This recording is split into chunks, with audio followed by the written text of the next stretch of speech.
bizarre, j'ai comme un genre de gonflement au niveau du cou. Bon, je sais qu'il faut pas le faire, mais je check vite fait sur internet. Oh là, oh, c'est pas bon signe ça. Sueur abondante, sensation de vertige. Mais c'est exactement ce que j'ai là. Tremblement, rythme cardiaque anormalement élevé. Oh merde, j'ai tous les symptômes. Alors, pourcentage de guérison pour ce type de cancer, 2,1%.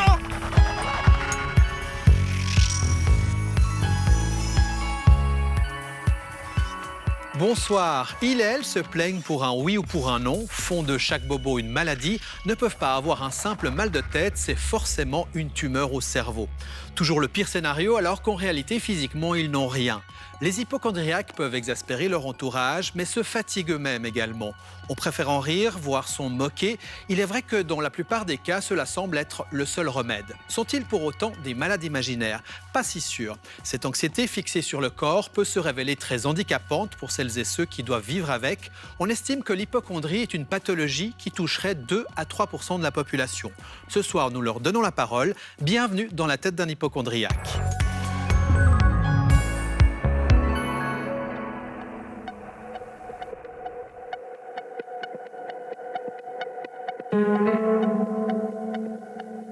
Je suis tranquille sur mon canapé et d'un coup, je sens que j'ai une douleur qui me lance jusque dans le dos. Le lendemain, j'ai un rendez-vous avec mon médecin le plus rapidement possible. Donc, je lui décris mes symptômes. Pour elle, ce serait peut-être le début d'une gastrite ou, si plus grave, peut-être un ulcère. Elle me prescrit une prise de sang. J'attends mes résultats. Et là, je les reçois et il y a un chiffre qui me plaît pas du tout. Le taux de bilirubine est bien plus élevé que la normale. Et donc, je vais regarder sur Internet. Un taux de bilirubine dans le sang peut signaler un problème de destruction des globules rouges, une hépatite ou une cirrhose. Et le soir, j'ai eu des nouvelles douleurs, du mal à respirer. J'ai cru que je faisais un arrêt cardiaque. Donc je pars aux urgences. Et je dis que ma bilirubine n'est pas bonne du tout. Et que là, il faut me garder en observation, qu'il y a quelque chose de grave. Du coup, on me répond que c'est normal. Je rentre chez moi en angoisse croissante. Je reprends rendez-vous chez un médecin pour faire une échographie. Il me confirme qu'il n'y a rien du tout.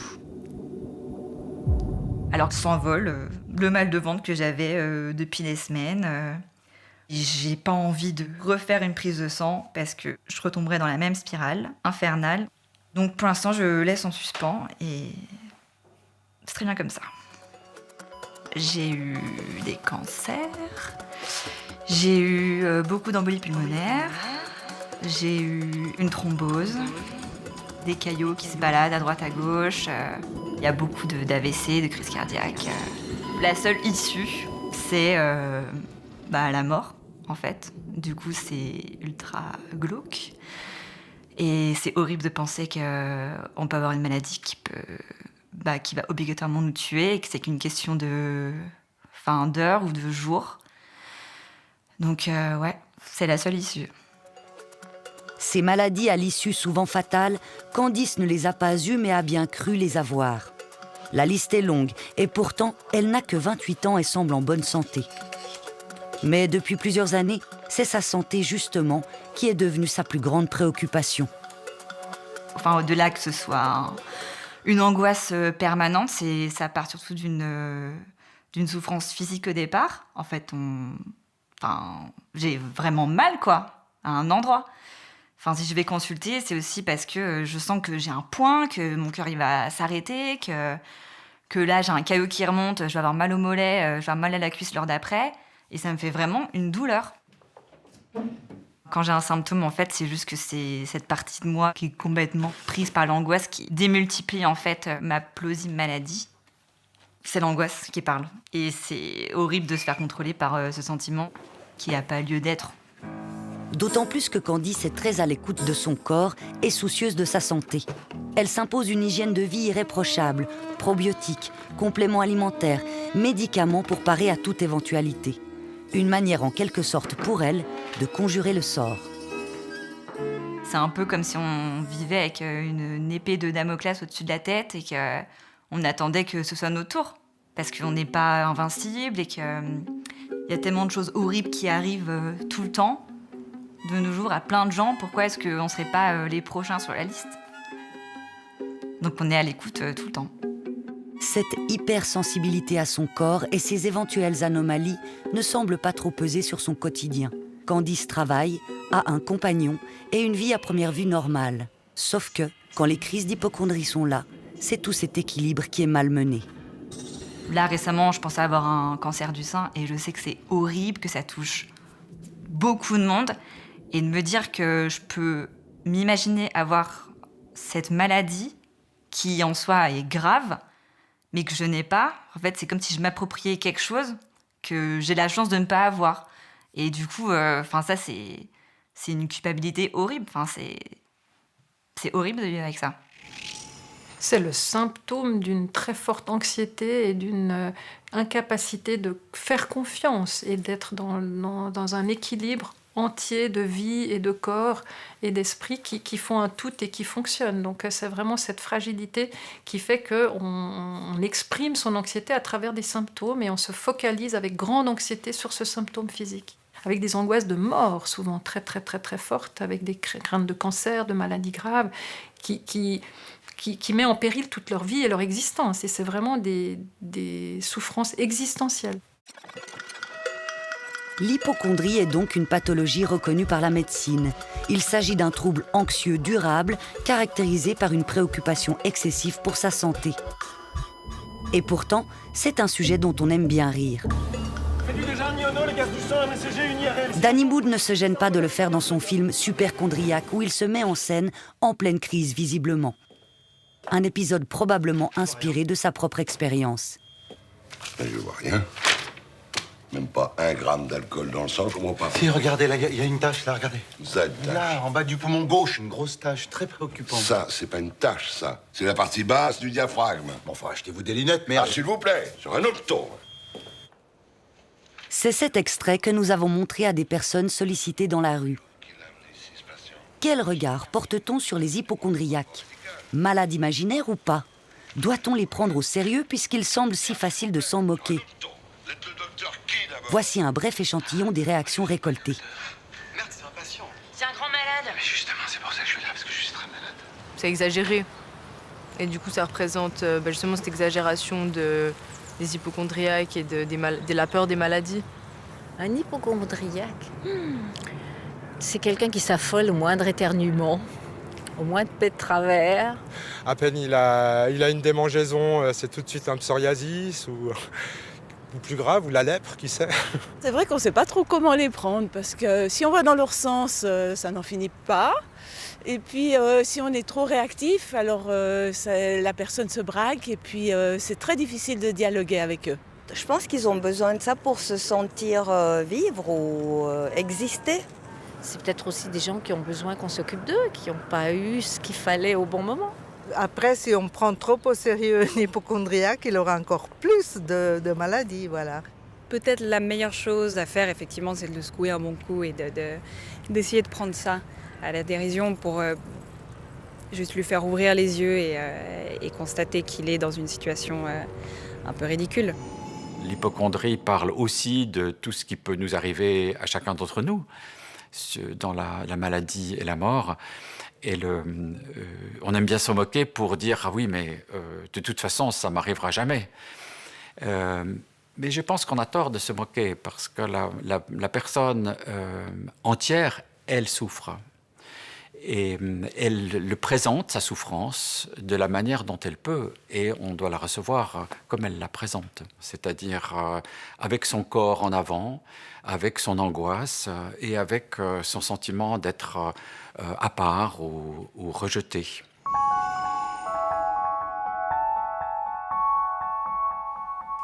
Aude Fauvel, bonsoir. Bonsoir. Vous êtes maître d'enseignement à la faculté de médecine à l'université de Lausanne. Vous êtes historienne et l'un de vos sujets de prédilection, c'est l'histoire de la psychiatrie.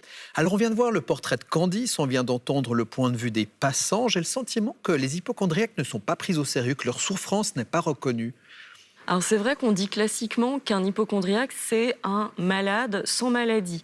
Du coup, comme il n'y a pas de maladie, on s'est dit c'est pas forcément très sérieux, c'est pas forcément très grave, d'où le fait que les hypocondriaques soient souvent le sujet de blagues, de dérision. Ça fait un bout de temps, on se rappellera du Malade imaginaire de Molière, XVIIe siècle, le docteur Knock qui utilise l'hypocondrie de ses malades pour faire du business, encore superchondriaque assez récemment.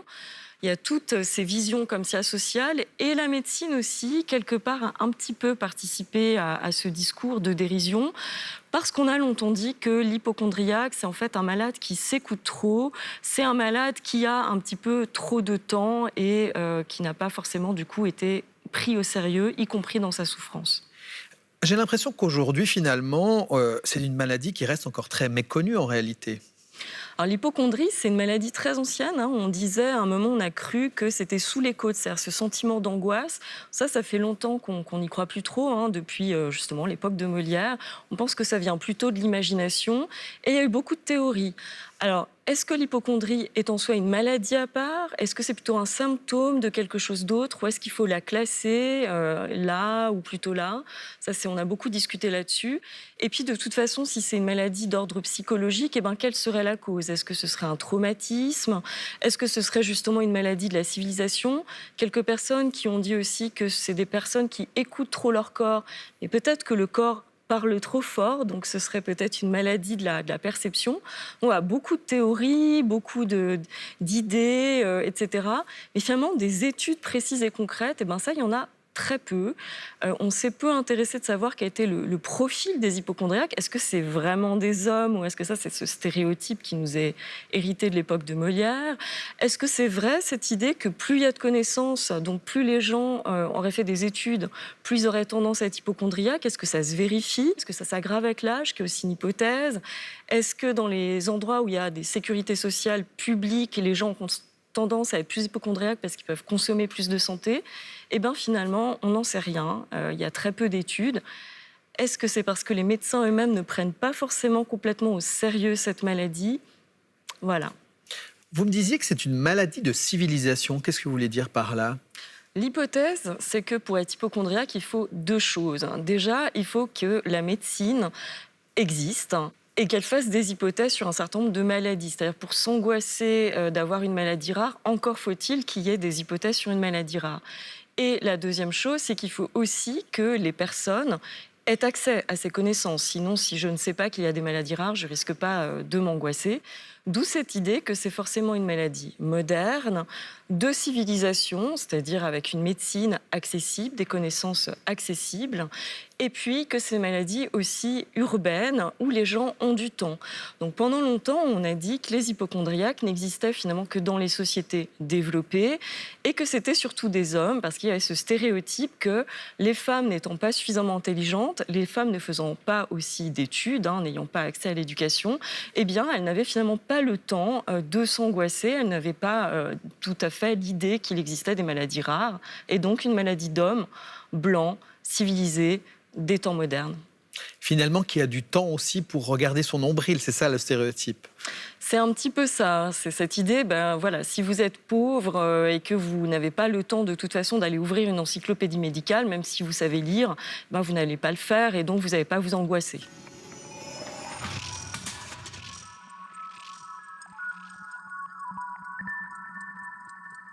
Souvent incompris, les hypocondriaques agacent et exaspèrent tant ils donnent l'impression d'être centrés sur leur propre nombril.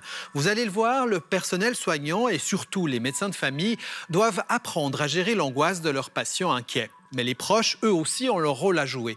Comment vivre à côté d'une personne hypocondriaque? Quelle est la juste attitude à adopter? Nous sommes allés à la rencontre d'une mère qui tente de soutenir au mieux son enfant dans la gestion de cette pathologie. Anne est la mère de Simon. Pour nous, elle a accepté de rejouer une scène qu'elle a vécue il y a 10 ans, alors qu'elle ne savait plus quoi faire quand son fils était en pleine crise d'hypocondrie. Bonjour, Excusez-moi, je vous appelle parce que j'ai mon fils qui fait une crise d'appendicite. Enfin, je n'ai pas l'impression que c'est une vraie crise d'appendicite. Je pense plutôt que c'est une crise d'angoisse. Il y a une fois où je ne savais plus comment le calmer tellement il était angoissé. Moi, j'étais particulièrement énervée parce que j'arrivais rien à faire et puis c'est très énervant. Et puis je lui ai dit, mais finalement, tu veux que j'appelle les urgences? Donc il était en imagination de crise d'appendicite et il m'a dit oui. Et j'ai appelé les urgences. Et puis ils m'ont envoyé un peu balader, mais il a vu que j'appelais les urgences, donc je pense que ça l'a rassuré. Et puis ça s'est arrêté après. Une appendicite à 11 ans qui n'en était pas vraiment une. À partir de là, l'hypocondrie est entrée dans la vie de cette famille. Simon a aujourd'hui 21 ans, étudie l'horticulture et est passionné d'ornithologie. Une vie apparemment normale, si ce n'est ses maladies qu'il collectionne. Ouf, oh là, il y en a eu pas mal. Alors, il y a eu d'abord l'appendicite, ça a commencé avec cette maladie. Il y avait la méningite aussi. Puis après, on est gentiment passé vers les cancers. Alors là, il y a eu à peu près tous les cancers imaginables. Des cancers, un peu de tout. Et après, à partir de 16-17 ans, c'est parti sur les maladies, soit infarctus, soit AVC. Il y a le Covid. Et alors des fois, si par exemple j'ai une tache sur la peau ou mal à la tête, ça peut être autre chose, mais... Il me semble que c'est... Dans ce que je vois maintenant, c'est à peu près tout. C'est déjà pas mal, mais... Ah, allô, maman? Oui, c'est moi, c'est Théo. Ouais, je voulais juste te dire que... Je vais devoir faire vite, maman. Il me reste pas beaucoup de temps. Je te suis très reconnaissant pour tout ce que t'as fait pour moi. Voilà, je t'appelais juste pour te dire tout ça avant que... Ma maladie de Schienenheber ne me... T'as quoi? Schienenheber, c'est une maladie avec un nom d'allemand, c'est forcément grave. Enfin, voilà, t'inquiète pas, maman, je t'aime, maman. Adieu. On peut être que démuni face à quelqu'un qui est persuadé qu'il a un cancer ou un AVC, puis on sait que c'est pas le cas. Parce qu'on a beau lui dire « mais non, t'es pas malade, mais non, t'as pas d'AVC, mais non, tu vas pas mourir », lui, s'il en est persuadé, puis que si c'est totalement angoissant à ce moment-là, on peut rien faire. Parce que je me fais un scénario, je m'imagine qu'on me diagnostique cette maladie, puis après je vais aller à l'hôpital, puis après je vais mourir, et c'est ce scénario-là, à chaque fois, ça revient. J'ai beau me rassurer, il revient à chaque fois. Et c'est vrai que c'est toujours une maladie qui a un processus assez tragique, quoi. Des scénarios forcément catastrophiques. Comment y faire face? Petit à petit, l'entourage de Simon a dû imaginer et mettre en place des stratégies pour vivre avec. Je pense qu'il faut surtout pas rentrer dans le jeu. Et puis en même temps, moi, j'ai peut-être trop tendance à l'envoyer paître, à lui dire « tu penses qu'à toi, t'es trop auto-centré, pense à autre chose ». Lui, il me dit ça m'aide pas non plus. Donc il faut rester sur le fil entre « je t'entends, je t'écoute, je vois bien que c'est difficile, mais tu n'es pas malade ». Je vais mettre le stress sur l'hypocondrie et la maladie. Mais c'est pas fréquent, quoi. Mais tu disais que tu rêvais que tu étais malade. Ça peut m'arriver. Ouais. Ça peut m'arriver. Et qu'est-ce qui se passe? Je rêve que je meurs d'une maladie. Ça peut m'arriver. D'un infarctus. Excuse-moi. Joli rêve. C'est vrai que c'est des rêves sympas. Et puis il se passe quoi au moment où tu meurs dans ton rêve? Je me réveille. D'accord. Au lieu de tomber, moi je meurs. Tu te réveilles puis t'as peur d'avoir un infarctus? Non, là ça va, je me dis, ça va, je suis vivant. Il y a quand même une chose avec l'hypocondrie, ou en tout cas dans ce qu'on vit avec Simon, c'est qu'il y a beaucoup d'humour. Il y a beaucoup d'humour. Tous les films sur l'hypocondrie sont drôles. Lui-même, il a beaucoup d'humour par rapport à ça. C'est une des thérapies, une des solutions, ou une des choses qui nous aide, c'est l'humour par rapport à ça. Cette capacité d'en rire rend certes la vie plus facile au quotidien. Reste que pour Simon, cette inquiétude est là, jour après jour. Bien conscient de ce qui lui arrive, il s'interroge afin de connaître la cause.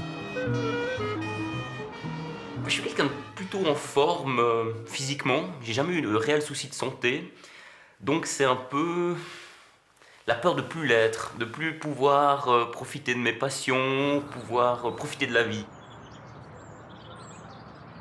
Ça m'embêterait de mourir maintenant, je suis trop jeune et c'est peut-être de l'amour pour la vie, on a peur de la quitter, quoi, subitement. C'est un truc qui, alors on peut pas le prévoir, puis si ça arrive, mais c'est une anticipation, quoi.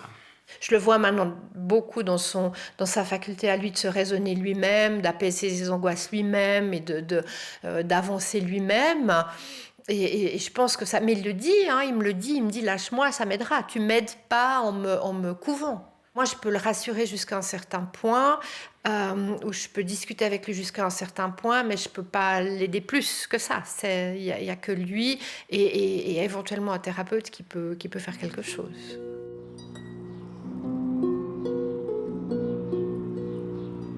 Le rôle du médecin, parlons-en d'ailleurs, c'est lui le réceptacle de tous les symptômes, de toutes les douleurs. Comment les accueillir? Quelle attitude adopter face à ces patients pour leur faire comprendre que la souffrance n'est pas forcément où ils croient? Henri Kim de LR, généraliste à Lausanne, reçoit l'une de ces patientes qui n'a pas voulu témoigner à visage découvert. Alors, je vous demande d'ouvrir la bouche, merci. Parfait, on va lever la langue. Excellent, vous pouvez fermer. L'examen est tout à fait normal. Je ne vois rien d'anormal, il n'y a pas de lésion, il n'y a pas de tache, il n'y a rien qui évoquerait un cancer dont vous avez eu peur ou un autre problème ou un problème infectieux. Ce que je vous propose, c'est qu'on va laisser passer un peu de temps, en sachant maintenant qu'il n'y a rien d'anormal. Je le garde à l'œil de toute façon. Et puis si ça persiste, on en reparlera. Et en attendant, il n'y a rien d'autre à faire. D'accord. D'accord, ça va pour cette question? C'est super, merci. Ouais. On reprend les autres problèmes qui vous habitaient, et notamment ces angoisses, ces tensions, ces peurs et ces craintes qui vous pourrissent le quotidien. Et des fois, c'est juste insupportable. Toujours penser au pire, de penser que voilà, j'ai un petit truc, qu'est-ce que c'est ouais. Il n'y a pas un patient qui joue ou qui simule, même si pour nous, le symptôme est ridicule et bas, pour le patient, ça justifie la consultation. Tous ceux qui vont aux urgences, c'est la même chose. C'est simplement que, pour eux, dans leur image, la goutte au nez qui est arrivée, dont quelqu'un leur a dit, ou ils ont peut-être pensé que ça pourrait être un cancer, ça devient quelque chose d'insupportable pour le patient. Et c'est à ça qu'il faut répondre. On va voir de quoi il s'agit. Pour cette patiente, c'est le symptôme qui est toujours la porte d'entrée vers son médecin. Aujourd'hui, elle ose lui parler ouvertement de son hypocondrie, après avoir connu des années d'errance médicale. Pour moi, ça reste encore un peu une maladie, pas honteuse, mais je ne sais pas comment le dire, mais quelque chose, ouais, je ne suis pas très fière. Ce qui serait très difficile pour moi, c'est qu'un médecin ne comprenne pas ce que je vis, en fait. C'est dire, ouais, mais tout est dans votre tête, il faut arrêter maintenant, c'est de ne pas comprendre que c'est plus fort que moi. Qu'on ne peut pas arrêter comme ça d'être hypocondriaque, c'est comme ça. Et j'ai compris maintenant que c'est comme ça. Et que j'ai besoin d'être rassurée. Nouer cette relation est quelque chose de difficile. Et une fois qu'elle est nouée, il faut garder la relation au cours du temps. Parce qu'on va devoir aller chercher le patient dans ses inquiétudes, dans ses angoisses qu'il a souvent refermées, dans ses peurs de maladie. Et il faut qu'il puisse avoir confiance dans notre manière de dire il n'y a pas quelque chose de grave ou de dangereux dans cet endroit-là, voire même, si on a déjà pu aborder l'hypocondrie, lui dire ça rentre dans le cadre de votre maladie. Mais chacun des symptômes doit être pris comme un symptôme existant. À quelle échéance souhaitez-vous qu'on fixe le prochain rendez-vous? 1 mois. 1 mois? Ouais, on fait entre 3 semaines et 1 mois? En tout cas, on ne laisse pas dépasser 1 mois? Non, ouais. D'accord. Et ça vous laisse le temps, si quelque chose apparaît, à ce moment-là, de vous dire, je vais attendre la consultation? Alors, entre autres, oui. Ouais. Et c'est rassurant pour moi de savoir que, voilà, oui, en effet, c'est ça, c'est que, de toute façon, je vais vous revoir, donc... L'important, c'est d'être là. À ce moment-là, déjà, être là, c'est être une partie du médicament. Et si on n'arrive pas à soigner, on peut peut-être déjà soulager, être présent, être là quand ils en ont besoin, c'est déjà un soulagement. Et c'est le début de la construction jusqu'à peut-être arriver à les faire réaliser et nouer une relation plus forte de confiance qui permettra de tirer le fil un petit peu plus fort pour finalement la personne, elle commence à oser en parler. C'est surtout l'angoisse qu'il faut trouver, c'est-à-dire que la personne se présente avec des symptômes, mais c'est comme si l'angoisse qui est à la base de ce symptôme avait disparu. Ou si on reprend le malade imaginaire, qui est bourré d'angoisse, de mort, il est veuf, et d'abandon. Sa fille va le quitter, il va être tout seul. Ces angoisses ont disparu au profit de ces symptômes. Et au fond, le psy, il doit faire le chemin inverse, c'est-à-dire qu'il doit repartir du symptôme, retrouver l'angoisse ou ses angoisses et les remonter avec la personne ensemble. Aude Fauvel, les hypochondriaques ont un rapport assez ambigu avec leur médecin. D'un côté, c'est celui qui va les sauver, mais d'un autre côté, ça peut être celui qui potentiellement peut poser un faux diagnostic. Oui, alors évidemment, on a très peur d'aller voir le médecin parce que c'est peut-être celui qui va vous dire que oui, vous l'avez, cette maladie extrêmement rare que vous craignez, donc c'est très anxiogène. Mais d'un autre côté, c'est nécessaire d'aller le voir puisque c'est celui qui vous dira éventuellement que non, vous ne l'avez pas, que vous allez être rassuré. Donc on est dans une espèce de cercle vicieux. C'est pourquoi on dit que l'hypocondrie, c'est un signe d'un besoin de relation, d'un besoin d'être rassuré, d'un besoin de confier ses inquiétudes à quelqu'un, comme on l'a vu dans les témoignages tout à l'heure. C'est une question d'être rassuré sur sa vie, sur sa mort. Et avant, dans les sociétés, nous avions des prêtres, nous avions des communautés villageoises, aussi des familles plus élargies, tout un tas d'interlocuteurs pour parler de ces angoisses existentielles qui n'existent plus. Et il y a les médecins qui sont par contre présentés dans les séries comme les sauveurs des temps modernes, les interlocuteurs privilégiés pour parler de toutes ces inquiétudes, d'où sans doute peut-être cette explosion de l'hypocondrie à notre époque. L'avancée des technologies vient un peu changer la donne. J'ai le sentiment qu'aujourd'hui, il y a toutes sortes de mesures qu'on fait qui sont positives, mais en même temps qui peuvent créer plus encore d'anxiété chez les hypocondriaques. Effectivement, on a des IRM, des possibilités de faire des scans entiers, donc de regarder l'intérieur du corps. Il y a beaucoup de messages de prévention, faites des colonoscopies, faites des mammographies. Et on peut se demander si tout cela ne vient pas, encore une fois, aggraver ce sentiment d'insécurité par rapport à son corps et à sa santé, dont sont témoins les hypocondriaques. Et puis évidemment, on ne peut que citer Internet qui a changé complètement le rapport à la connaissance médicale, on va dire. Alors avant, on disait que les hypocondriaques, c'était les malades qui se baladaient avec leur Larousse médicale. Ensuite, c'est devenu le Vidal. Maintenant, les gens viennent avec leur téléphone, ils ont regardé Wikipédia, ils ont discuté sur Doctissimo, ils ont posé des questions. Ils ont aussi des applications parfois extrêmement perfectionnées, où ils prennent en temps réel leur tension, leur battement du cœur. Donc là aussi, il y a un souci, une inquiétude du corps qui est de plus en plus manifeste et qui peut s'incarner dans tout un ensemble de dispositifs spécifiques de nos cultures développées. Et puis, il faut avoir du temps et de l'argent.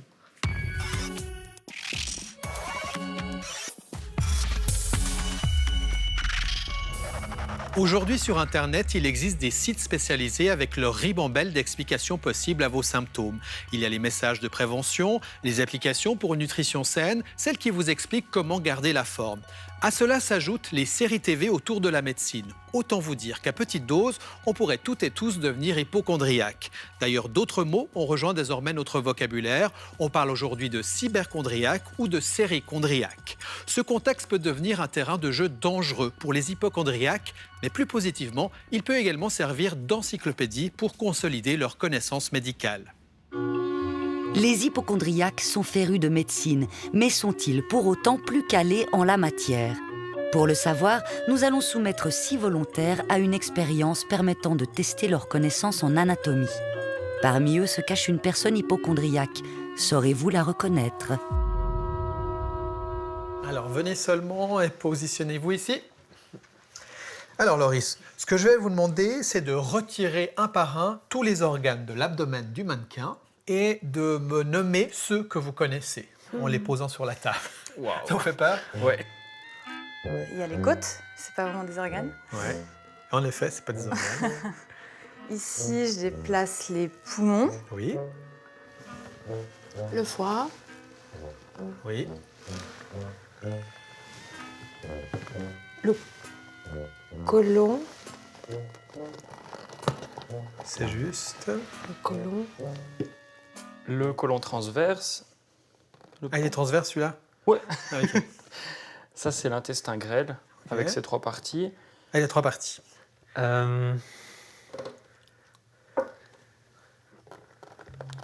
je sais pas du tout ce que c'est. Ça, vous savez pas ce que c'est ? Ça, je sais pas non plus. Ouais. Ici, nous avons l'estomac. Ouais. Ça, le côlon. Et le gros intestin. Ok, très bien. Le gros intestin et l'intestin grêle en dessous. Ouais, bah bravo. Et elle met tout par terre. Et ce qui est tombé... Ouais, c'est quoi qui est tombé? Les reins.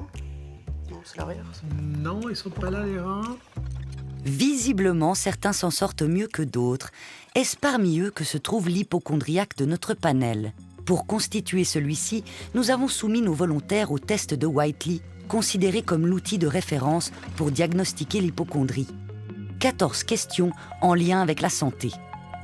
Vous préoccupez-vous beaucoup de votre santé? Ressentez-vous souvent des symptômes de maladie très graves? Pensez-vous qu'il y a vraiment quelque chose qui cloche dans votre corps? Avez-vous peur de la maladie? À partir de 8 réponses positives, vous êtes très certainement hypocondriaque. Pour Loris et Delphine, c'est un 0. Angèle, quant à elle, obtient le score de 3. Ces volontaires semblent peu centrés sur leur corps. La santé n'apparaît pas comme leur première préoccupation. L'anatomie non plus, au vu de leurs réponses à nos questions lors de l'expérience. Si j'ai un petit bobo quelque part, je vais pas forcément me préoccuper plus que ça. C'est plus, je vais regarder ou aller vraiment chez le médecin si j'ai un peu peur ou quelque chose comme ça. Mais la plupart du temps, non. Je me soigne comme je peux et puis je me dis c'est pas grave, ça passera la plupart du temps. Donc, voilà. Est-ce que vous pouvez me montrer où se trouve l'appendice? Dans l'estomac, je crois. Dans le quoi? Dans l'estomac. Dans l'estomac, l'appendice? Là-dedans? Mais c'est où que ça bug quand on a l'appendicite? C'est un petit truc qui dépasse et qui se bouche et que c'est là où on fait les crises d'appendicite. Mais... c'est pas faux ce que vous racontez. Tant que je suis pas vraiment couché, que j'ai mal à la tête, que je peux plus rien faire, je prends un petit dafalgan et je me dis dans une demi-heure c'est bon. Vous allez souvent chez le médecin? Ça va faire 5 ans que j'y suis pas allée. Ah oui? Je crois qu'en dehors du vaccin, ouais, non, rien du tout. Et est-ce que vous savez ce que c'est ça? Ce qui ressemble à une arête de poisson? Pas du tout. Ah, non. Je sais pas ce que c'est. Je sais pas ce que c'est. C'est le pancréas. D'accord, oui, j'avais oublié qu'on avait un pancréas. On en a un. La question de la santé, c'est quelque chose qui occupe beaucoup vos discussions avec les autres ou pas forcément? Non, pas du tout. J'ai pas l'impression de parler souvent de santé. Au contraire, j'ai l'impression de connaître des gens qui parlent beaucoup de leur santé et ça a tendance plutôt à m'agacer. Qu'en est-il alors de ceux qui ont obtenu un score plus élevé au test de Whiteley, qui, rappelons-le, traduit une plus grande vigilance à tout ce qui concerne la santé? Yannick affiche le score de 5. Le test ne la définit donc pas comme une hypocondriaque. Il y a un double... Reste que sa santé semble être au cœur de ses préoccupations. Elle l'a révélé dans notre expérience en étant assez au fait de ce qui se passe dans son corps et de ses éventuelles défaillances. Il y en a surtout une maladie qui me fait très peur. Moi, c'est le cancer. C'est le cancer. J'ai très peur de ça. Et c'est vrai que quand j'ai une petite tache qui apparaît sur ma jambe ou une petite boule un petit peu bizarre ou une douleur d'un coup un peu étrange au niveau de la poitrine ou des choses comme ça, j'ai tout de suite cette vision. Gaël, quant à lui, obtient un résultat de 7. On peut donc se permettre d'affirmer qu'il est à tendance hypocondriaque. Dans notre expérience d'anatomie, il a été le plus brillant de nos volontaires. Pas étonnant, puisque c'est un futur médecin. C'est où le pancréas? Juste là. Ah ok. Et ça c'est quoi? Ça c'est le duodénum. Ah ok. C'est la première partie de l'intestin grêle. Mais son score au test de Whiteley permet de révéler autre chose, ce qu'on appelle le syndrome de l'étudiant en médecine. Les études de médecine, elles nous poussent d'une certaine façon à des comportements ou bien des pensées un peu hypocondriaques. La première raison, je pense que c'est parce que dans nos études, il y a des symptômes qu'on appelle des symptômes d'alarme, par exemple, et quand on les apprend, on apprend aussi à les relier à des maladies qui peuvent être très graves. Et la deuxième raison, c'est aussi parce que la maladie, ça ne touche pas que les autres. Et c'est un peu comme, on se met plus à l'écoute de son propre corps, un peu comme pour conjurer la maladie qui pourrait nous tomber dessus. Je pense que la connaissance, elle n'est pas rassurante en fait. L'ignorance est plus rassurante au niveau médical. Avec un 9 récolté au test, Nicolas incarne l'hypocondriaque de notre expérience. Il travaille dans l'immobilier et pourtant, pour ce qui touche à la médecine, il semble en connaître un rayon. La vésicule biliaire, elle est, alors attendez, elle est ici. Ok. Voilà. Est-ce qu'on peut aussi s'en passer? Okay. Voilà. Vu qu'on commence à connaître certaines choses, dès qu'on commence à avoir des petits symptômes à quelque part, on se dit oula, il peut y avoir un lien de cause avec ça, parce que j'avais lu l'autre fois. Tiens, ils avaient dit que pour ce problème-là, on pouvait avoir ce symptôme-là. Donc on part dans des trucs du pas possible. Après, au fur et à mesure, on sait très bien qu'un symptôme peut être différentes pathologies, en fait. Donc moi, il a fallu que j'apprenne à mesurer mes emballements par rapport à ça, effectivement. Mais c'était dur, très très dur pendant de longues années avec ça. Okay. Si les reins ne fonctionnent pas, le foie ne fonctionne pas, on est mal barre. Oui, c'est pas bien engagé. Ça, c'est typique. L'hypocondriaque, il en sait plus que vous, hein, sur beaucoup de choses. Et il a déjà tout lu, et il a déjà parcouru Internet. Et c'est aussi par ça qu'il va générer un rejet possible, parce qu'ils en savent toujours tellement plus, et ils sont toujours en train de remettre en question votre savoir, que ça déstabilise. Puis on se dit, mais s'il en sait tellement, qu'il aille voir ailleurs, enfin, qu'il se débrouille tout seul. Donc, c'est sûr que c'est des experts de la santé. Je crois que les patients qui souffrent d'hypocondrie connaissent bien la médecine. Si on reprend le malade imaginaire, à la fin, Argan veut devenir médecin, d'ailleurs. Et c'est des amoureux de la médecine. Mais en même temps, ils sont des désabusés de la médecine, parce qu'ils ont bien compris que le traitement, la toute-puissance, la médecine qui s'affiche avec sa toute-puissance, ne va pas fonctionner pour eux. Attends toujours dans la poitrine au bras gauche. Tachycardie et surventilation. On a vraiment stabilisé pour l'instant, mais le malaise remonte à 45 minutes. Fais-tu déjà un mieux le gaz du sang, le BCG, une diarrhée? Ça me rappelle ma première expérience aux urgences. C'est horrible. J'ai l'impression d'être 20 ans en arrière. Achetez-vous des lunettes, merde. S'il vous plaît, sur un autre ton. Vous êtes le docteur qui d'abord? Ah non, moi je suis pas le docteur. Et je me rappelle, le docteur, il m'a dit... Mais monsieur, je pense qu'il faut que vous alliez voir un psychiatre. C'est pas la première fois qu'il vient. C'est un grand malade. Et je lui disais, mais vous êtes sûr? Vous êtes sûr que là, il n'y a rien? Que là, il n'y a rien? Je suis là parce que je suis très malade. Ils m'ont presque viré aussi des urgences. Foutez le ton. Attendez, vous sortez! Foutez-le dehors! Allez, ne me touchez pas! Vous allez me refiler une infection nosocomiale! Ne me touchez pas! Si aujourd'hui Nicolas parvient à en rire et prendre du recul, ce bon vivant dit avoir vécu des années d'enfer, des années passées au rythme des maladies.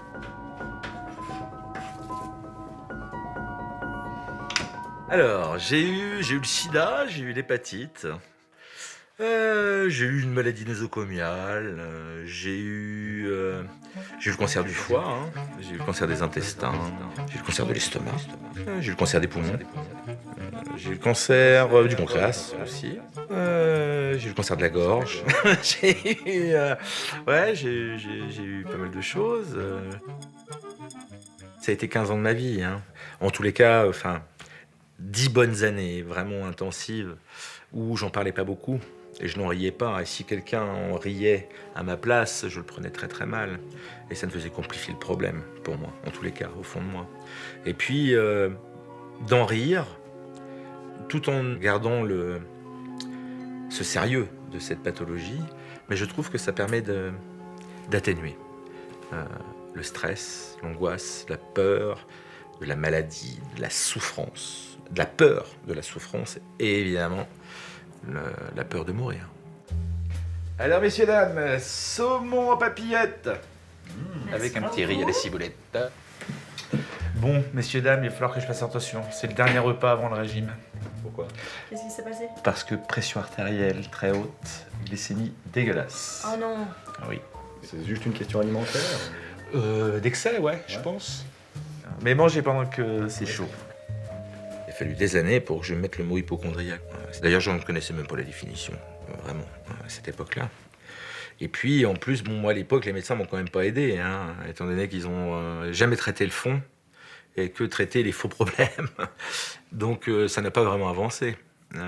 Et puis, un jour, ça a été trop, quoi. Et il a fallu... je pense que c'est venu aussi par l'extérieur, par mes proches. Ils m'ont dit, à un moment, il faut quand même se poser une question, de savoir comment c'est venu, ce truc-là. Et puis, après, je me suis refait un peu le film.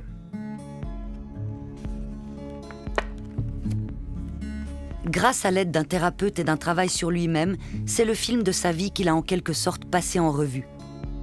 Ce qui lui a permis d'esquisser un début de réponse sur l'origine de son anxiété pour la santé.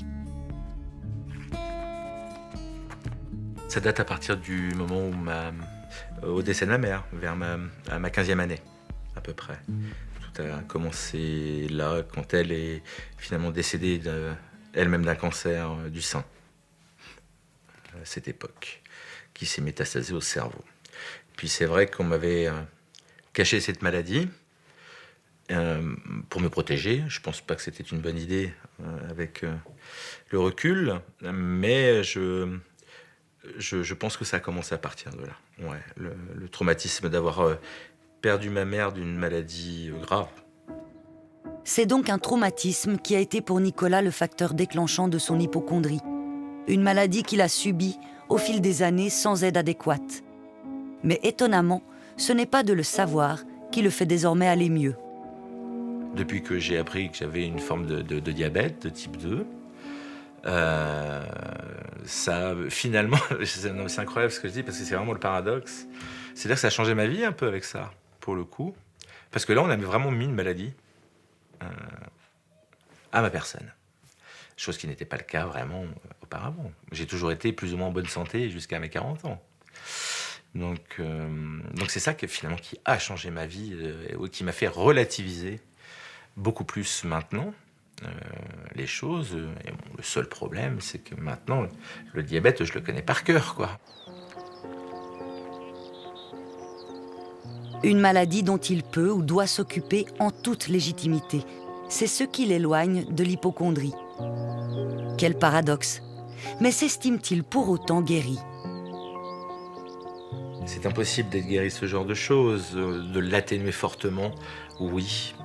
Mais par les événements de la vie, par la maturité aussi, je pense, par les discussions, par le scénario de la vie.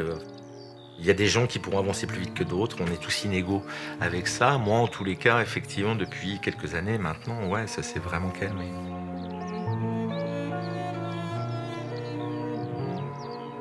Je ne sais pas si on peut guérir, mais je pense qu'on peut, par le travail, par le réapprentissage de qu'est-ce qui se passe dans ma tête quand j'ai un petit symptôme, et puis de faire parler nos deux petites voix internes de l'anxieux et puis de celui qui peut rassurer, parce qu'on a tout ça dans notre tête, et il faut apprendre plus vite à notre petite voix interne de pouvoir dire non, là.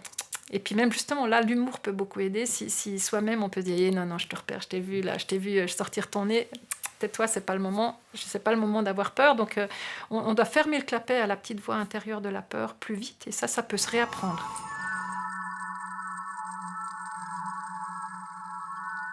Aude Fauvel, est-ce qu'on peut dire finalement que les hypocondriaques, c'est simplement des gens qui sont un petit peu plus conscients, un petit peu plus éveillés sur notre fin à tous, la finitude de l'humain ?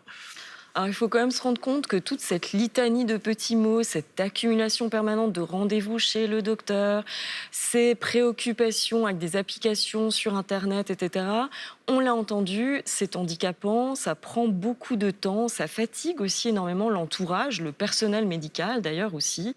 Alors oui, certes, mais ça renvoie à de la souffrance.